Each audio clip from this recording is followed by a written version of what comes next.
చెన్నైలో డీలిమిటేషన్ పై సమావేశంతో ఏపీలో నియోజకవర్గాల పునర్విభజనపై చర్చ ప్రారంభమైంది. డీలిమిటేషన్తో లోక్సభ స్థానాలు తగ్గి అన్యాయం జరుగుతుందని దక్షిణాది రాష్ట్రాల నేతలు ఆందోళన చెందుతుండగా ఏపీలో అసెంబ్లీ స్థానాల సంఖ్య పెరగనుండటంతో టీడీపీ జనసేనలు దృష్టి సారించాయి.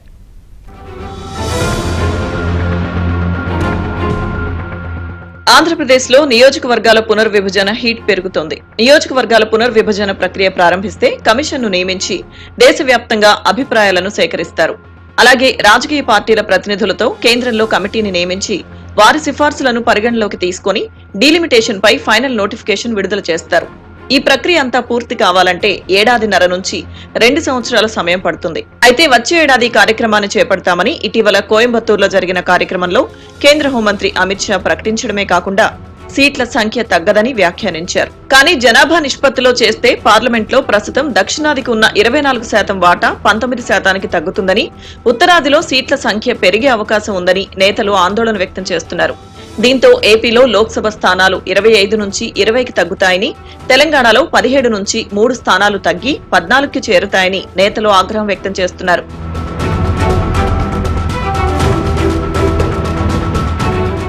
ఏపీలో ప్రస్తుతం 175 అసెంబ్లీ నియోజకవర్గాలు, 25 లోక్సభ స్థానాలున్నాయి. డీలిమిటేషన్ వల్ల 175 నియోజకవర్గాలకు అదనంగా 50 అసెంబ్లీ నియోజకవర్గాలు కలుస్తాయని కూటమి నేతలు చెబుతున్నారు.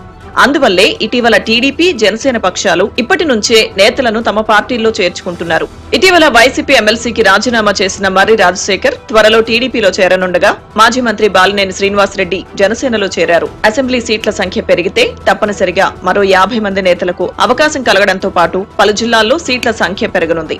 పెద్ద నియోజకవర్గాలు విభజించనున్న నేపథ్యంలో అందుకు అనుగుణంగా కూటమి పక్షాలు ఇప్పటి నుంచే ఫోకస్ పెంచాయి. ఇదిలా ఉంటే డీలిమిటేషన్ పై చెన్నైలో ఏర్పాటు చేసిన సమావేశానికి తాము హాజరు కాలేదని జనసేన ధృవీకరించింది.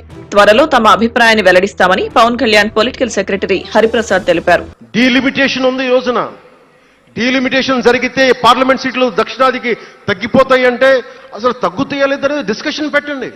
దానికి నేను రూపీ సింబల్ మార్చేస్తాను, నా భాషలో పెడతానంటే అప్పుడు మేము తెలుగులో కూడా పెట్టాలి, దానికి కన్నడ వాళ్ళు కన్నడలో పెట్టాలి, గుజరాతీ వాళ్ళు గుజరాతీలో పెట్టాలి, మహారాష్ట్ర వాళ్ళు మహారాష్ట్రలో పెట్టాలి. దేనికైనా ఒక వివేకం, ఆలోచన ఉండద్దా?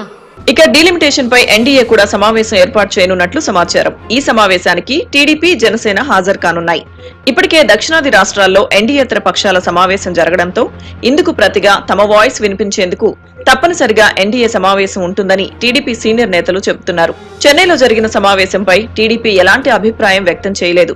కానీ సరైన సమయంలో తమ అభిప్రాయాలు వెల్లడిస్తామని తెలుగుదేశం నేతలు ఆఫ్ ది రికార్డ్ గా చెబుతున్నారు.